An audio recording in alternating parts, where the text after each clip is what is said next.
We are also on indictment watch in another 2020 election investigation, this time in Georgia. CBS News congressional correspondent Nikole Killion joins us now from the outside the courthouse in Atlanta. Nikole, the former president said Tuesday that he should have 4 indictments by sometime next week. From what you're seeing and hearing there, is that an accurate timeline? You know, it's certainly possible, Jeff. I think it's important to keep in mind that Fulton County District Attorney Fani Willis has really laid out a relatively clear timetable for when she expects to announce a charging decision. For one, she has said she would do that by September 1st. She also has given out guidance that was issued several months ago where she asked her staff to work remotely and asked judges not to schedule any trials. And that was a 3-week period that began July 31st and runs through August 18th. So we're kind of right in the middle of that window. So we do expect relatively soon that she will at some point start presenting evidence before a grand jury. 2 grand juries were sworn here last month, and that she will move forward after presenting that evidence to see whether or not a grand jury returns with an indictment, in which case she would then announce a charging decision in this now 2.5-year investigation into election interference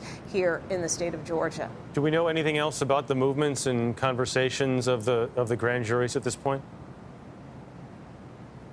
Well, so they've been relatively quiet since they were sworn in a couple of weeks ago. That was in mid-July. And again, there were 2 grand juries that were sworn in at the time. And keep in mind, while there was certainly a lot of attention on this particular investigation involving the former president, you know, much like any grand jury, they still have to do the business of a grand jury, which is to hear various cases in all different, involving all different types of alleged crimes. So the former president's case is not the only one on the docket. So they have been hearing other cases. But as I said, as we are now in the midst of this potential window that the district attorney has outlined, we do expect soon that one of these 2 grand juries will start hearing that evidence and will then again get time to deliberate and ultimately make a decision as to whether or not they will return an indictment. But what we do know, of course, is that security continues to be heightened